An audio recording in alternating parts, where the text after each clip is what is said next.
ক্ষমতাচ্যুত প্রধানমন্ত্রী শেখ হাসিনা ও তার পরিবার সহ বিগত আওয়ামী লীগ সরকারের আমলের বিভিন্ন ব্যক্তি ও প্রতিষ্ঠানের সব মিলিয়ে ৭৬,০০০ কোটি টাকার সম্পদ জব্দ করা হয়েছে বলে জানিয়েছে বাংলাদেশ ব্যাংকের আর্থিক গোয়েন্দা সংস্থা BFIU। এর মধ্যে দেশে ৫৭,০০০ কোটি টাকা এবং বিদেশে ১৯,০০০ কোটি টাকা সমমূল্যের সম্পদ রয়েছে। বুধবার বাংলাদেশ ব্যাংকের প্রধান কার্যালয়ে ২০২৪-২৫ অর্থ বছরের বার্ষিক প্রতিবেদন নিয়ে সংবাদ সম্মেলনে এসব তথ্য জানান BFIU প্রধান ইখতিয়ার উদ্দিন মামুন। জানান ২০২৪-২৫ অর্থ বছরে ৩০,১৯৯টি সন্দেহজনক লেনদেন শনাক্ত হয়েছে, যার ৯৫%ই অভিযোগই এসেছে বিভিন্ন ব্যাংক থেকে, যার আগের বছরের চেয়ে ৭৪% বেশি। বিদেশে পাচার করা অর্থ ফিরিয়ে আনার ব্যাপারে বছরের শেষ নাগাদ সুখবর পাওয়ার আশা জানান তিনি।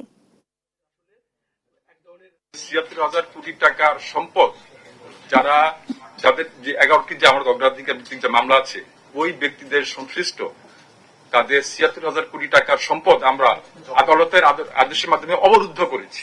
তার ভিতরে ৫৭,০০০ কোটি টাকার সম্পদ হলো দেশে অবস্থিত আর ১৯,০০০ কোটি টাকার সম্পদ বিদেশে অবস্থিত।